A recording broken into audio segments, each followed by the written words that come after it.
Hello everyone, my name is Raman Luthra and welcome to Shri Raman Luthra classes. इस session में हम discuss करने वाले हैं most important MCQs on SARFAESI act. SARFAESI act के ऊपर इस सेशन में हम सर्जिकल स्ट्राइक ही कर देंगे। जितने पॉसिबल क्वेश्चन हम सारे के सारे डिस्कस कर लेंगे। इस पर्टिकुलर एक्ट के प्रोविजंस को डिस्कस करने से पहले मैं आपसे बात करना चाहता हूँ। आप कौन? बीओआई क्रेडिट ऑफिसर के एस्पिरेंट। अब इस पर्टिकुलर एग्जाम में बीओआई क्रेडिट ऑफिसर के लेवल पे 500 वैकेंसीज है, जिसके लिए 9000 स्टूडेंट्स ने एप्लीकेशन भरा है। अब 9000 स्टूडेंट्स में से 4,500 स्टूडेंट्स तो सीरियस ही नहीं होते, वो एग्जाम देने नहीं जाते, वो भूल जाते कि हमने फॉर्म भी भरा था। जो बैलेंस 4,500 स्टूडेंट्स बचे, उसमें से 20 से 30% एस्पिरेंट सीरियस होते हैं। तो अप्रोक्सीमेटली 1300 1400 स्टूडेंट्स के बीच में ये लड़ाई है कि 500 वैकेंसी में से हमें लेनी है एक वैकेंसी। बात समझ में आते हैं? तो बहुत ही कंपटीशन का जो लेवल है वो ठीक है, ज्यादा डिफिकल्ट नहीं है। अराउंड 1300 से 1400 लोग 500 वैकेंसी के लिए अगर लड़ रहे हैं तो अच्छे चांसेस है आपको इस एग्जाम को क्लियर करने के लिए। तो आज से 15 दिन आप पूरा जी जान लगा के पढ़ाई करोगे, ये पर्टिकुलर वैकेंसी हमें चाहिए ही चाहिए। बात समझ में आती है? जिसको थोड़ा सा मतलब डाउट आ रहा है, पढ़ने में दिक्कत हो रही है, वो मेरे कोर्स को आके भी रेफर कर सकते हैं। मेरी एप्लीकेशन को डाउनलोड करके आपको कोर्स की डिटेल्स मिल जाएंगी सारी। कोर्स का प्राइस है सिर्फ 2000 रुपीज। इस पर्टिकुलर वीडियो के डिस्क्रिप्शन में आपको सारे के सारे लिंक मिल जाएंगे। चलो सर, आप सर पढ़ाई की बात करो, ये बेचने की बात मत करे करो, आप पढ़ाओ हमें, आपका काम है पढ़ाना। चलो जी पढ़ाते हैं। हम सरफेसी एक्ट को डिस्कस करते हैं। सरफेसी एक्ट को बनाने का रीजन क्या था, हम उसके ऊपर पहले डिस्कशन करेंगे। क्वेश्चन पढ़ते हैं अभी। आप और मैं अभी क्या है, एक बैंक। बैंक का काम क्या है?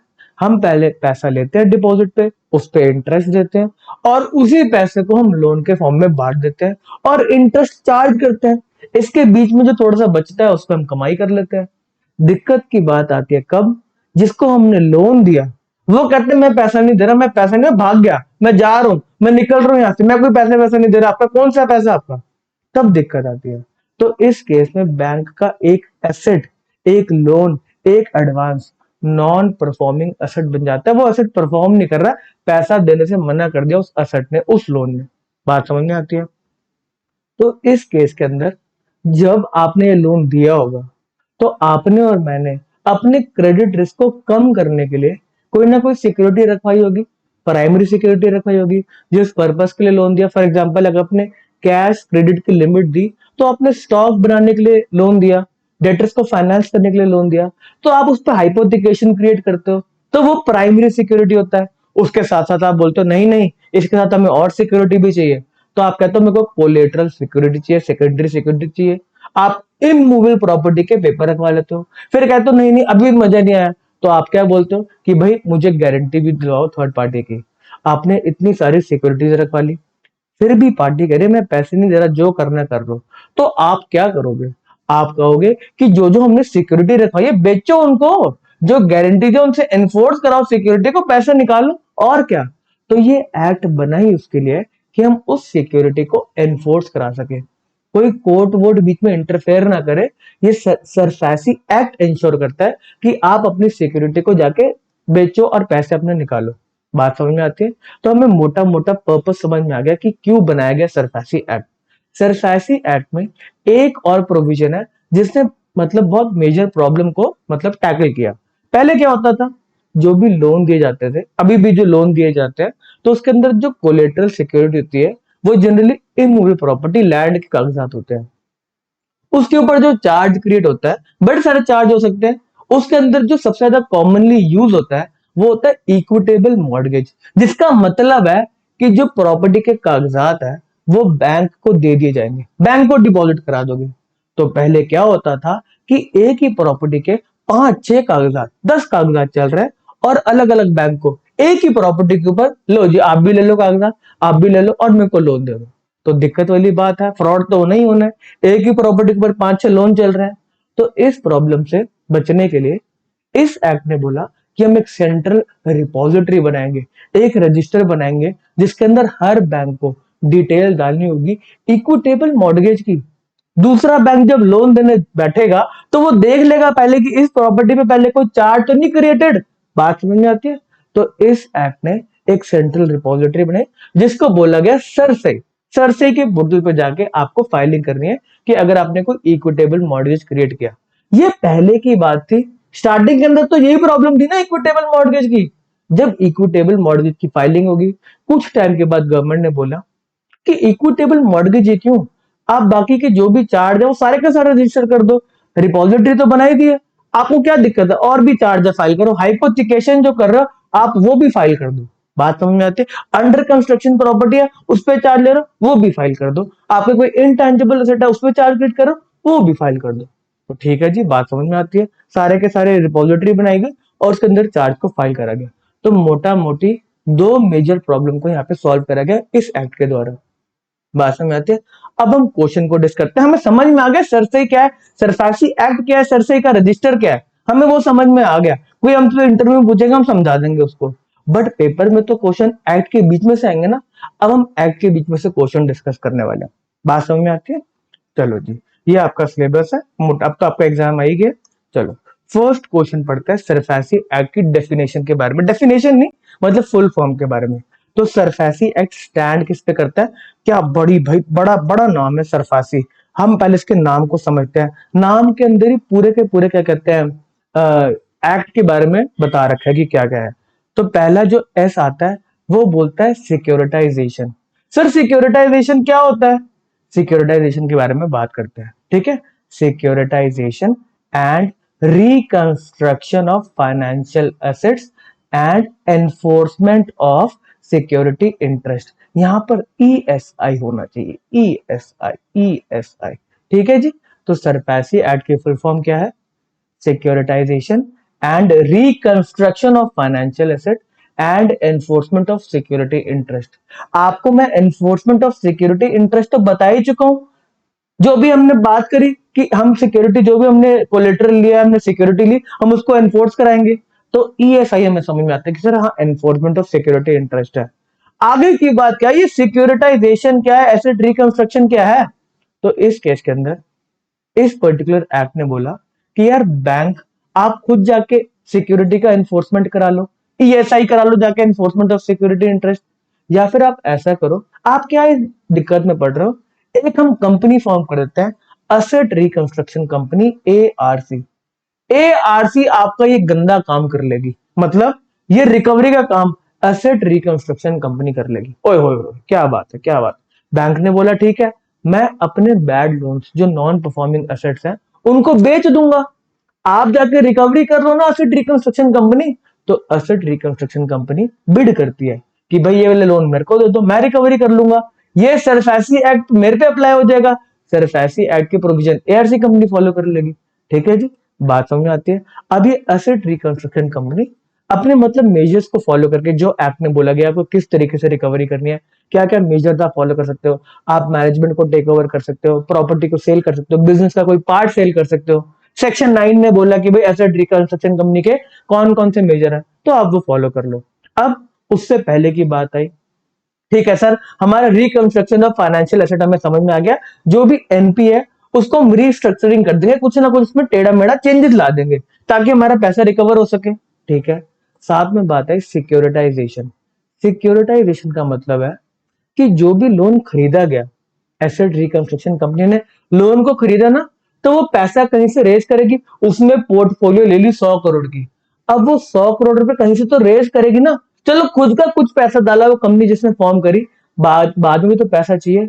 तो जो इस पर्टिकुलर पोर्टफोलियो को लिया गया उसको छोटी छोटी सिक्योरिटी की फॉर्म में बना के बेच दिया जाएगा, या तो ये बैंक को ही इश्यू कर दी जाएगी सिक्योरिटी, बैंक को बोला ये लोन मेरे को दो, ये लोन मेरी बुक्स पे लेकर आओ, मैं खरीदता हूं आपसे, और इसी की छोटी छोटी सिक्योरिटीज बना के मैं आपको देता हूँ। बैंक कहेगा मुझे क्या फायदा, बैंक वो एआरसी कह रहा है देखो आपका लोन हमारे पास आ गया, हम जाकर रिकवरी करेंगे, सारा का सारा गंदा काम हम करेंगे, आपको जो हमने ये सिक्योरिटी रिसिप्ट इशू करके दे रहे हैं, जब हमारा पैसा रिलाइज होगा वो पैसा हम आपको ट्रांसफर कर देंगे। बात समझ में आती है जी? बैंक कह रहा है बढ़िया, मेरे को इस झंझट में नहीं पड़ना, बैंक कह रहा है हमारा काम है लोन लेना, लोन बांटना, डिपॉजिट से ना वही काम करेंगे, रिकवरी का काम आप करो। बात समझ में आती है जी? तो सिक्योरिटाइजेशन का मतलब क्या है, जो भी लोन लिया गया, जो भी मतलब एनपीए खरीदे गए, उसको छोटी छोटी सिक्योरिटीज में बांट के आगे मतलब सिक्योरिटी रिसिप्ट इशू कर दिए गए। वो क्वालिफाइड इंस्टीट्यूशनल बायर भी हो सकता है, या तो बैंक को भी आप सीधा इशू कर सकते हो। बात समझ में आती है? ठीक है, बैंक से कैश में भी खरीद सकते हो आप एनपीए। बैंक को बोला भाई आपके पोर्टफोलियो में कितना एनपीए है, बैंक बोल रहा 70,000 7,000 करोड़, ठीक है जी, हम आपको इतना पैसा देंगे कैश में, लेके बात खत्म करो, हम अपने आप रिकवर कर लेंगे, वैसा भी हो सकता है। चलो जी, तो हमें फुल फॉर्म समझ में आती है सरफेसी की, तो इसका करेक्ट आंसर है डी, रिकंस्ट्रक्शन। ओके जी, ओके जी। 2002 में एक्ट आया था। Question number 2, an appeal by aggrieved party under SARFAESI act can be filed to. कोई कह रहा है कि मेरे साथ गलत हुआ, बोरोवर कह रहा है ये एनफोर्समेंट ऑफ सिक्योरिटी गलत करवाएगी, मेरे घर के बाहर आके जो उन्होंने धरना दे दिया, मेरी सिक्योरिटी पे कब्जा कर लिया, वो गलत हुआ, बैंकिंग के प्रोविजंस को फॉलो नहीं किया गया। तो अग्रीव पार्टी किस किस अदालत में जाके अपना केस फाइल कर सकती है, किस पर्टिकुलर ट्रिब्यूनल के पास जाके अपना केस फाइल कर सकती है? A, securities appellate tribunal, B, national company law tribunal, C, RBI appellate tribunal, D, competition tribunal, या E, debt recovery tribunal. Correct answer है डेट रिकवरी ट्रिब्यूनल। अब डेट रिकवरी ट्रिब्यूनल जो भी ऑर्डर देगा उसके रिस्पेक्ट में अगर बोरोवर को लगता है कि नहीं मेरे साथ गलत हुआ, डेट रिकवरी ट्रिब्यूनल ने भी गलत कर दिया, तो फिर डेट रिकवरी अपीलेट ट्रिब्यूनल पे केस फाइल कर सकते हैं। ओके जी। Question number 3, who is the borrower as per SARFAESI act. अब सरफेसी एक्ट के हिसाब से बोरोवर कौन है? सर जिसने पैसा लिया वही बोरोवर है। पढ़ते जी, इनमें ऑप्शन क्या दे रखा है? A, any person who has been granted financial assistance, मतलब लोन पैसा दिया financial assistance by any bank और financial institution. B, any person who has given any guarantee as security for financial assistance granted by any bank और financial institution. C, any person who has created any mortgage as security for the financial assistance. D, any person who has pledged as security for financial assistance. तो इस case के अंदर हर एक party, इस case के अंदर हर एक पार्टी को बोरोवर बोला गया। जिसको पैसा मिला वो ही नहीं, अगर जिसने गारंटी दी वो भी एक तरह का बोरोवर है, मुझसे भी एनफोर्स कराएंगे, पैसे देंगे।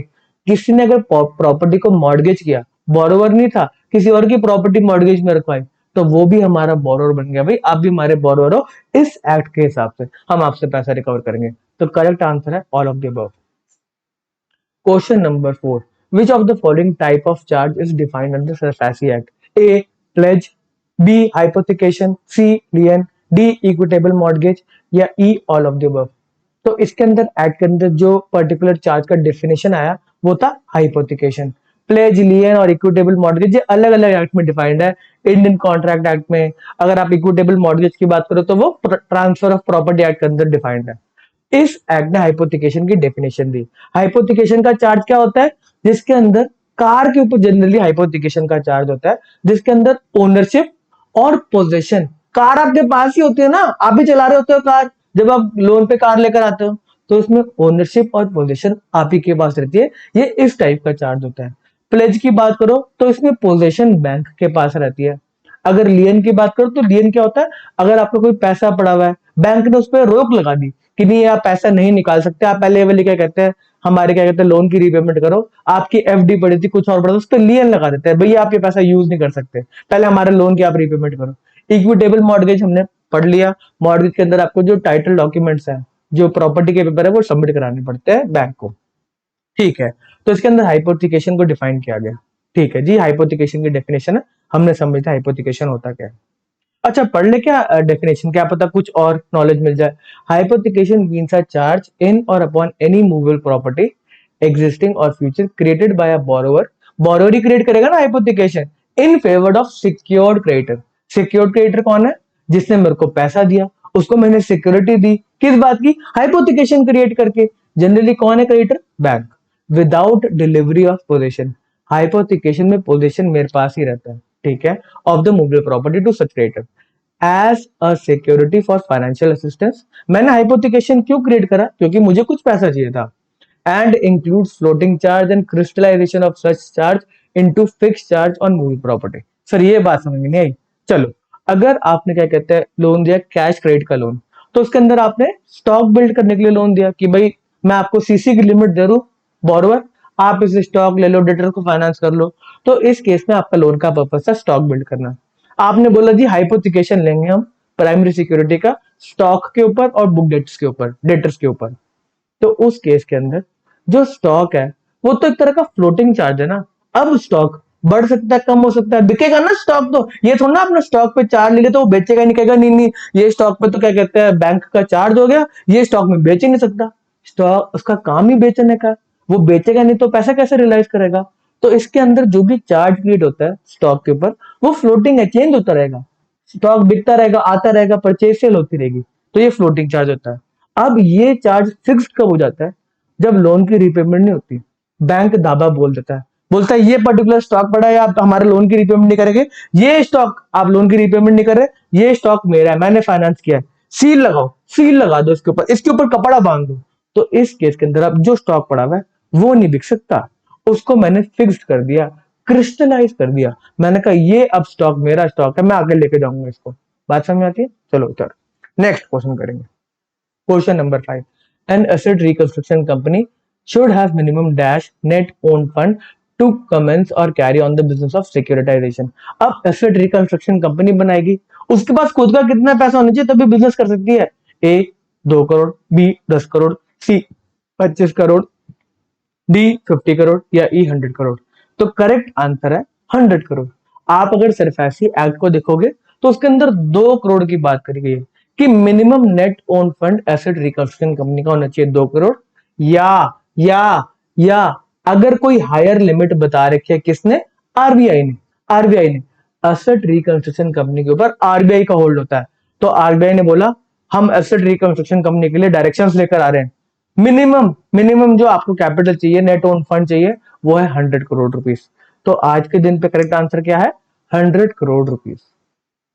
ओके जी। Question number 6, in the event of non realisation of financial asset. ओहो, बैंक कह रहा मेरा एसेट रियलाइज नहीं कर रहा, पैसा मार लिया, द क्वालिफाइड बाय, अच्छा ये अलग चीज है, ये अलग चीज है, ये अभी लोन उसकी बात नहीं कर रहा बोरोवर की। In the event of non realisation of financial asset, the qualified buyer of an ARC, asset reconstruction company जो फॉर्म हुई, उसने सिक्योरिटी रिसिप्ट इश्यू करे होंगे ना, या तो बैंक को या क्वालिफाइड इंस्टीट्यूशनल बायर को, तो ये उसकी बात कर रहा है। अब क्वालिफाइड बायर ने जिसने पैसा लगाया मोटा मोटी किसके अंदर? एनपीए की पोर्टफोलियो को खरीदने के लिए, तो कह रहा है भाई हमारा पैसा रिलाइज नहीं हो रहा। जो क्वालिफाइड बायर है वो कह रहा है कि हमारा पैसा रिलाइज नहीं हो रहा, हमने कहा था ये एनपीए खरीद लो और जाके पैसा रिलाइज करो। अब जिस बायर है उसको दिक्कत हो रही है कि भाई हमारा पैसा रिलाइज नहीं हो रहा, तो उसने बोला in the event of non-realization of financial assistance, the qualified buyer of an ARC holding security receipts of not less than dash of the total value of security receipt issued under a scheme by such company shall be entitled to call a meeting of all the qualified buyers, and every resolution passed in such meeting shall be binding on the company। मतलब क्या sir, ये समझाओ। अब ये वाला जो portfolio bye किया गया ARC company, asset reconstruction company जो पोर्टफोलियो बाय किया, उसमें पैसा किसका लगा? क्वालिफाइड बायर का, जिसने पैसा दिया। वो कह रहा है यार हमने आपको पैसा दिया, आप कुछ रिकवरी कर नहीं पा रहे।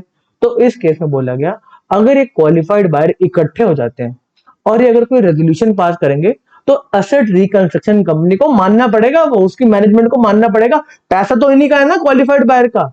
तो कितने लोग मिलके मीटिंग बुला सकते हैं? एक बंदा बुला सकता है क्या? एक बार नहीं। तो उन्होंने बोला इस एसेट पे जिसका मेजर हक होगा वही बुला सकता है। तो इस केस के अंदर क्या परसेंटेज वाला होल्ड करना चाहिए मिनिमम? ए 25%, बी 50%, सी 60%, डी 75% या ई 90%।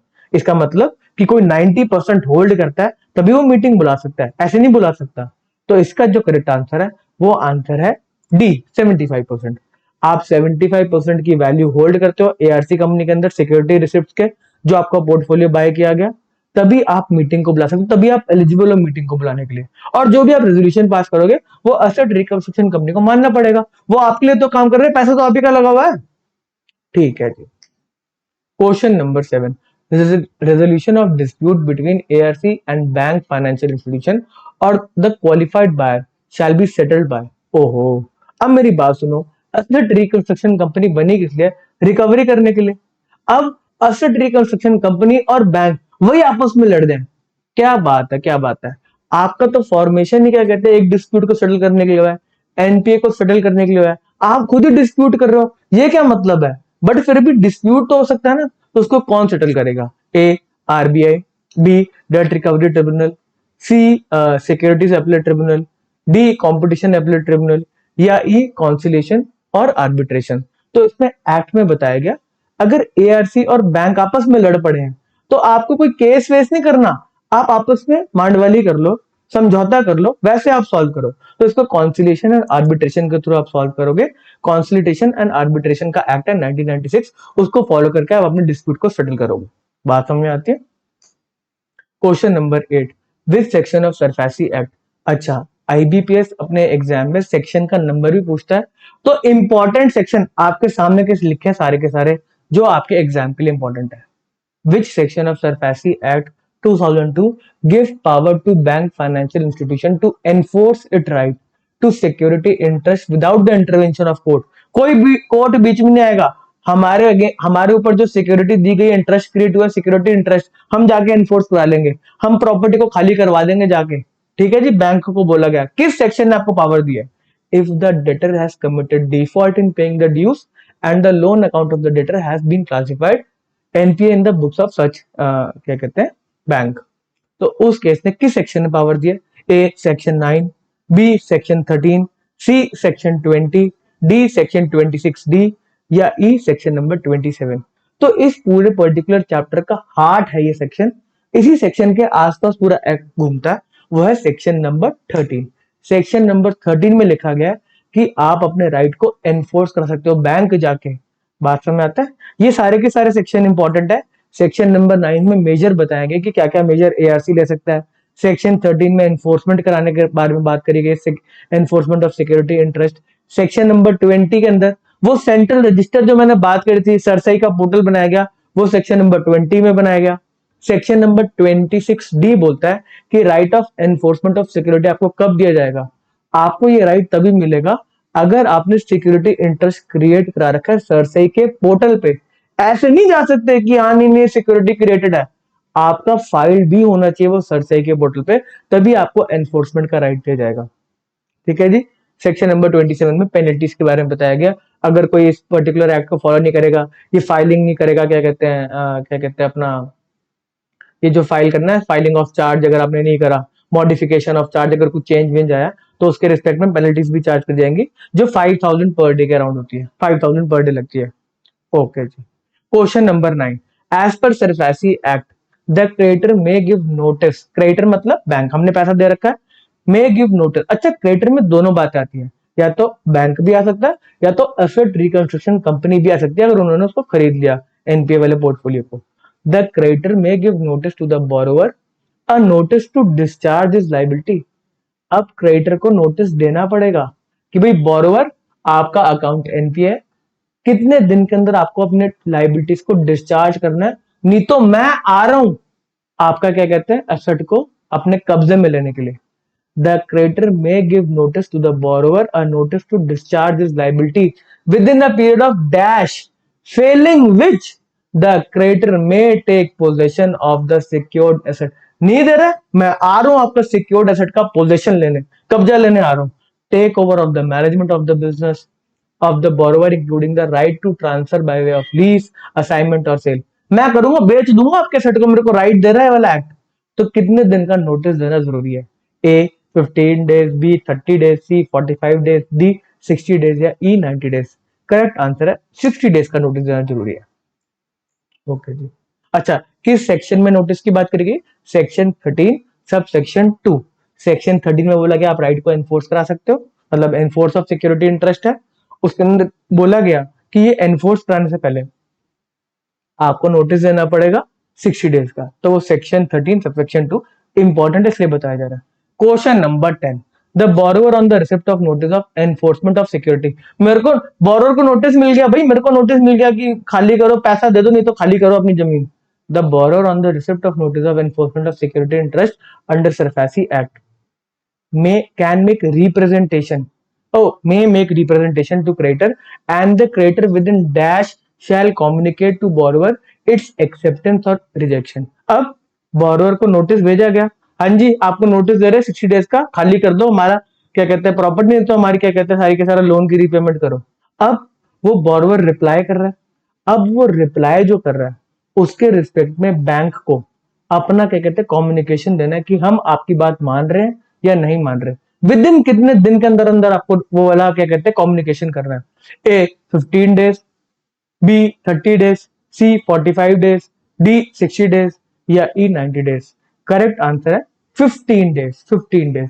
इस केस में बैंक को बताना है बोरोर को, जो आपने मेरे को रिप्लाई दिया मैं उसको एक्सेप्ट करता हूं या रिजेक्ट करता हूं। बोरोर कह रहा है मैं इस दिन पे दे दूंगा, मैं ये कर दूंगा, मैं ऐसे ऐसे कर दूंगा, अपनी अपनी कहानी बता रहा है। बैंक कह रहा है, बैंक अब रिप्लाई करेगा विद इन 15 डेज, हम मानते हैं या नहीं मानते आपकी बात। ठीक है जी, ओके जी। Question number 11, in case of consortium multiple banking lending. ठीक है जी सर, हमें बात अब यहाँ पे थोड़ी सी डिफिकल्ट लग रही है। जनरली एक ही बैंक इन्वॉल्व, अगर आप एक बैंक की बात करो तो उसको एनफोर्समेंट ऑफ सिक्योरिटी इंटरेस्ट कराना इजी है, बट अगर मल्टीपल बैंकिंग है तो कौन कराएगा सिक्योरिटी इंटरेस्ट? एक बैंक कराएगा, दो बैंक कराएंगे, सारे मिलके जाएंगे प्रॉपर्टी का कब्जा लेने के लिए। तो क्या मतलब है, इन case of consortium and multiple banking lending ज्यादा क्रेडिटर इन्वॉल्व है, enforcement of security interest under SARFAESI Act can be taken by the secured creditor representing not less than dash in value of the amount outstanding। 10 crore का loan है तो minimum कितना loan की outstanding जिन bank के पास होगी वही security को इन्वोर्स करा सकते हैं, वही नोटिस भेज सकते हैं, भाई हमारी क्या कहते हैं लाइबिलिटीज की पेमेंट करो, नहीं तो हम आ रहे हैं कब्जा लेने के लिए, हम आपकी सिक्योरिटी पे पोजीशन लेने के लिए आ रहे हैं। तो कितना परसेंट मिनिमम होल्ड करना होगा? ए 25%, बी 50%, सी 60%, डी 75% या ई 90%। करेक्ट आंसर है 60%। जो 60% होल्ड करते हैं वही सिक्योरिटी इंटरेस्ट को एनफोर्स करा सकते हैं। बात समझ में आता है? इन case of consortium and multiple banking. अगर सोल बैंकिंग है तो अकेला मैं ही बैंक करूं, मेरी मर्जी चलेगी, 100% मेरा ही है उस केस में तो। ओके जी, ओके जी। ऐसी 10 करोड़ का लोन है तो जो 6 करोड़ का जो लोन का जिनका आउटस्टैंडिंग है वो जाके एनफोर्स करा सकते हैं। ओ क्या बात बताई सर आपने, मजा आ गया सुन के। Question number 12, mister Shyam took a housing loan from HDFC Bank Limited. An equitable mortgage was created on that property in favor of the bank. Bank loan देगा तो पेपर तो रखवाएगा ना, ठीक है। Due to economic recession mister Shyam was unable to serve the instalment of housing loan. कह रहे भाई अब देख लो मार्केट का हाल देख रहे हो, मैं कैसे पेमेंट करूं? After giving required notice to mister Shyam, Shyam को नोटिस दे दिया हमने भाई 60 दिन, ठीक है जी। HDFC bank took control over the property on which security interest was created. HDFC bank ने कंट्रोल ले लिया, ठीक है जी। Mister Shyam can appeal against such action to DRT। पढ़ के आ चुके हैं भाई। मिस्टर श्याम कह रहे हैं मेरे साथ गलत हुआ, वो डेट रिकवरी ट्रिब्यूनल को जाके क्या कहते हैं अपील फाइल कर सकता है within dash from the date of take over of property. कितने दिन के अंदर अंदर वो डेट रिकवरी ट्रिब्यूनल को क्या कहते हैं अपना अपील फाइल कर सकता है? ए 15 days, B 30 days, C 45 days, D 60 days, ई 90 डेज। करेक्ट आंसर है 45 डेज। है सर हर एक पर्टिकुलर के अंदर अलग अलग दिन आ रहा है, 15 दिन भी हो गया, 60 डेज भी हो गया, 45 डेज भी हो गया। बस रटना, मैं कह रहा हूँ एक्ट है थोड़ा बहुत तो रटना ही है।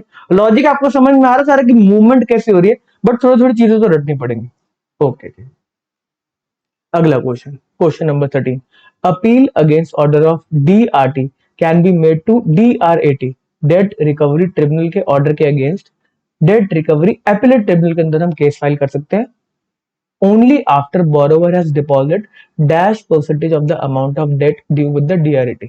जनरली जब भी आप कोई केस लड़ते हो जाके, एक अगर लोअर कोर्ट अपना क्या कहते हैं ऑर्डर दे देती है कि हाँ जी आप गलत हो, पैसे जमा कराओ, मतलब पैसे दो जितने भी बनते हैं, तो अगर आपको उसकी अपील करनी होती है ना तो आपको कुछ परसेंटेज ऑफ पैसा डिपॉजिट कराना पड़ता है अपील करने के लिए, जो भी डिस्प्यूटेड अमाउंट है। जितने भी आपके वोडाफोन वगैरह सबके केस हुए हैं उन सब ने पैसा डिपॉजिट कराया होगा तब जाके केस को फाइल किया होगा हायर कोर्ट्स के अंदर। तो कितना परसेंटेज बोला हुआ है इस एक्ट के अंदर? 25% कराना है, 50% कराना है, 60% कराना है, 75% कराना है, 90% कराना है। तो करेक्ट आंसर है 50% आपको अमाउंट को डिपॉजिट करना है, जो भी डिस्प्यूट का अमाउंट है, तभी जाके आप हायर अथॉरिटी में अपील कर सकते हो, DRAT के पास जा सकते हो। अच्छा इस केस के अंदर DRAT कॉग्निजेंस में लेके भाई अगर दिक्कत में है जो पार्टी है तो अलाउ कर सकती है कि हाँ 25% जमा करा दो, वो DRAT डिसाइड करती है। ओके जी, वैसे 50% एक्ट में दे रखा है। Okay, question number 14, under which section of SARFAESI act central registry to record details of central registry create करेगी to record details of securitisation reconstruction of financial assets और security interest was establish. पढ़ के आ चुके हैं, I hope आपको याद होगा। Section number 20 के अंदर ये रजिस्ट्री के बारे में बोला गया कि हम एक सेंट्रल रजिस्ट्री बनाएंगे। उसका नाम क्या है? CERSAI, CERSAI, CERSAI, CERSAI, CERSAI, central registry of securitisation and security interest के बारे में, ठीक है जी। Central registry for securitisation and asset reconstruction and enforcement of security interest, सारी यही बात है। ओके जी, okay. Which form is required to be filed under SARFAESI act for satisfaction of charge? Form 1, form 2, form 3, form 4 या form 5? चार ही form में total यार, तो इसलिए याद करना आपको इंपॉर्टेंट है। फॉर्म 2 के अंदर सेटिस्फैक्शन ऑफ चार्ज होता है, जो भी सिक्योरिटी इंटरेस्ट का होता है। फॉर्म 1 में क्रिएशन एंड मॉडिफिकेशन होता है। फॉर्म 3 के अंदर आपका क्या कहते हैं, जो सिक्योरिटाइजेशन और एसेट रिकंस्ट्रक्शन होता है उसके बारे में डिटेल्स फाइल होती है। और फॉर्म 4 के अंदर आपका satisfaction of securitisation and asset reconstruction जो है वो फाइल होता है। याद करने सारे के सारे form. Question number 16. The particulars of every transaction, creation, modification, satisfaction of charge, securitization and reconstruction of financial asset shall be filed with the central registrar.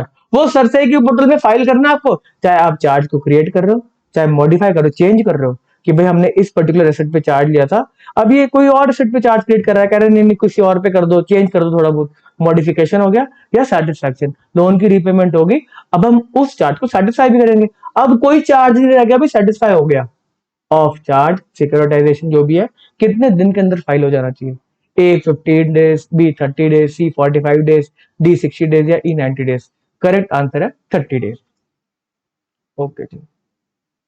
Which of the following statement is incorrect with respect to SARFAESI act 2002? A. Enforcement of security interest can only be done if the security interest is created in its favor by the borrower has been registered with the central registry. आप तभी security interest को enforce कर सकते हो, आपके favour में security interest है और सेंट्रल रजिस्ट्री में, मतलब वो रजिस्टर्ड है सरसई पोर्टल में। करेक्ट लग रहा है, करेक्ट लग रहा है। B. Debt due to any secured creditor shall be paid in priority over all other debts. ठीक है जी, सिक्योर्ड क्रेडिटर सिक्योरिटी इंटरेस्ट का मतलब ही यही है कि और कोई डेट से पहले मेरे को इस एसेट के अंदर से पैसा दिया जाएगा। ये भी ठीक लग रहा है।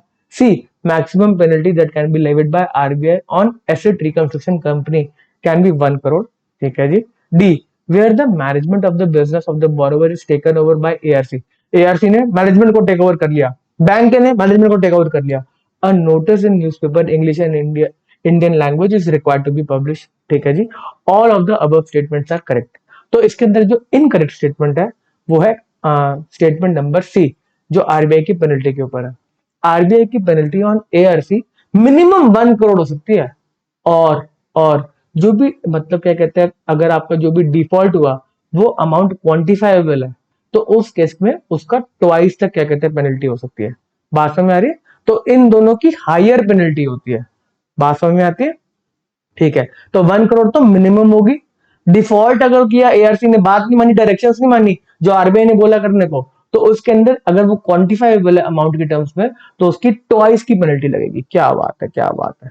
पढ़े जी सेक्शन में क्या लिखा गया है भाई, नॉट लेस देन 1 करोड़ की पेनल्टी और twice the amount involve in such failure, अगर आरबीआई के डायरेक्शंस को फॉलो नहीं किया गया, अगर वो अमाउंट क्वांटिफाइबल है। परफेक्ट, समझ में आता है? ओके जी। Which of the following security interest is not required to be filed with SARFAESI? A. Security interest in immovable property by deposit of title deeds. इसका क्या मतलब है? Equitable mortgage. Deposit of title deeds हो रहा है, title deeds हो रहा है। B. Security interest in immovable property by mortgage other than mortgage by, कह रहे कि नहीं नहीं वो इक्विटेबल मॉर्गेज नहीं है, दूसरी मॉर्गेज है, रजिस्टर्ड मॉर्गेज है, कोई और मॉर्गेज है, तो उस केस के अंदर क्या हमें सरसई पोर्टल पे फाइल नहीं करना? ठीक है जी, पढ़ते हैं आगे। सी कह रहा है security interest in hypothecation of stock. ठीक है जी। D. Security interest in intangible assets being know how patent copyright. E कह रहा है security interest in pledge of shares. अच्छा जी, जो भी आपका सरफेसी एक्ट है उसका मतलब दिल क्या कहता है कि आपको पोजेशन लेना है सिक्योरिटी का, अगर वो रीपेमेंट नहीं कर रहा आपके लोन की। प्लेज का मतलब क्या है? प्लेज का मतलब है कि पोजीशन आपके पास ऑलरेडी ही है, बैंक के पास ऑलरेडी शेयर्स पड़े हैं, तब जाके लोन दिया गया। तो इसमें पोजीशन का तो कोई काम ही नहीं। हमारे पास ये बैंक जब मर्जी बैंक बेच देगा, कहेगा आपने अपना लोन की रीपेमेंट नहीं करा, मेरे पास पोजीशन है, बेचो। तो उस केस के अंदर इस एक्ट का कोई बेनिफिट है? हमारे पास ऑलरेडी पोजीशन है, तो आपको प्लेज प्लेज के केस के अंदर कोई सरसई पोर्टल पे फाइल करने की जरूरत नहीं है। अगर आपने शेयर्स मेरे को डिपॉजिट करा दिए तो उसके ऊपर क्या आप और लोन ले सकते हो? नहीं हो सकता ना, ये तो वेरीफाई हो जाता है कि ये वाले शेयर्स के ऊपर ये मेरे पास प्लेज्ड है। और कोई मत हो ना शेयर के सर्टिफिकेट दूसरे दूसरे डुप्लीकेट डॉक्यूमेंट्स, वो तो आप वेरीफाई कर सकते हो जाके, क्या कहते हैं, स्टॉक एक्सचेंज पे जाके, या फिर क्या कहते हैं पर्टिकुलर कंपनी से। ओके जी, ओके जी। अगला क्वेश्चन करेंगे, अगला question, question number 19। The provision of SARFAESI act is not applicable on a a lien on any goods money और सिक्योरिटी। लियन मार्क कर रखा है तो क्या सरफेसी लगेगा? सर हमें लॉजिक समझ में आता है, लियन के केस में तो कुछ हमने अपने क्या कहते हैं, हमारे पास ही गुड्स है, हमारे पास ही मनी जिस पे हमने रोक लगा दी गई है, तो उसमें कोई सरफेसी का क्या लेना देना है? हमें थोड़ा ना कोई पोजीशन दिलवाएगा, हमारे पास ऑलरेडी पोजीशन है। B pledge of movable property, हमें सर समझ में आता है, इस पे भी प्रोविजन नहीं लगेगा, प्लेज मेरे पास पोजीशन है। C security interest created in agriculture land, ओ ये हो सकता है sir. D any case in which amount due is less than 20% of the principal amount and interest thereon। अच्छा, अब सरफेसी का सेक्शन है, सेक्शन नंबर 31। जब भी कोई एक्ट बनता है तो उसके अंदर कुछ एक्सेप्शन दे दी जाती है कि इन इन चीजों के ऊपर ये एक्ट नहीं लगेगा। तो ये सारी बातें आपके सामने लिखी हुई है। लियन प्लेज पे तो हमें लॉजिक समझ में आता है, बट एग्रीकल्चर लैंड के ऊपर मना कर दिया गया कि इसके ऊपर आप सरफेसी नहीं लगाओगे। एग्रीकल्चर हमारे क्या कहते हैं, फॉर्मर लोगों के लैंड के ऊपर आप ये सरफेसी, उनकी जमीन पे कब्जा नहीं कर सकते। ठीक है जी। एनी केस, अच्छा इसमें बोला गया अगर आपके 80% की लोन की रीपेमेंट हो चुकी है यार, तो और भी हो जाएगी, आप 20% के लिए क्या सिक्योरिटी को एनफोर्स करा रहे हो, सिक्योरिटी इंटरेस्ट को, तो आप तब नहीं करा सकते। अगर 80% की रीपेमेंट होगी है तो ये एक्ट अप्लाई नहीं करेगा, ये एक्सेप्शन में दे रखा है। तो all of the above case के अंदर सरफेसी एक्ट अप्लाई नहीं करेगा। ओके जी। ये नीचे मैंने पूरी लिस्ट बता दी कि किन किन चीजों के ऊपर नहीं लगता। एयरक्राफ्ट अगर आपने वो दे रखा है चार्ज, एयरक्राफ्ट के अंदर लोन दे रखा है, कोई क्या कहता है शिप के ऊपर लोन दे रखा है, उसके ऊपर कोई चार्ज क्रिएट करा हुआ है, तो उसके ऊपर हमारा सरफेसी एक्ट नहीं लगता। पढ़ते हैं उसी पर्टिकुलर सेक्शन में से एक point, the provision of SARFAESI act will not apply to any security interest for securing payment of financial asset not exceeding dash dash. अगर आपका इतने तक का फाइनेंशियल असिस्टेंस है, फाइनेंशियल एसेट है, उस पे आप ये वाला एक्ट अप्लाई नहीं कर सकते। कोई अमाउंट बोल रखे ना इसके ऊपर का अमाउंट है तभी जाके आप एनफोर्स कराओ, ये थोड़ा ना आप हमेशा किसी घर पहुंच जाओगे कि इतनी छोटी सी अमाउंट के लिए आप लेने चले गए, क्या कहते हैं, नहीं नहीं आपने ये वाला लैंड खाली करो। तो बोला गया कि कितने अमाउंट तक आप ये वाले पर्टिकुलर एक्ट को अप्लाई नहीं कर सकते। ए 1 लाख, बी 2 लाख, सी 5 लाख, डी 10 लाख, ई 25 लाख। करेक्ट आंसर है 1 लाख। 1 लाख का अगर कोई एसेट है तो ये स्पेसिफिकली सेक्शन नंबर 31 का point number 7, any security interest for securing repayment of financial asset not exceeding 1 lakh, उसके ऊपर ये वाला act provision of this act will not apply. Okay जी। सेक्शन नंबर 31 का स्टार्टिंग है, the provision of this act, the provision of this act shall not apply to, ये सारी की सारी बातों के ऊपर। ओके जी। तो आपका एक्ट, आपका पर्टिकुलर सरफेसी एक्ट मोटा मोटा खत्म होता है यहाँ पे। अगर आपको पसंद आया तो लाइक शेयर सब्सक्राइब, और साथ में कोर्स भी परचेज करने का। तो आज के लिए हम सेशन को यहीं पे समाप्त करते हैं। Bye bye.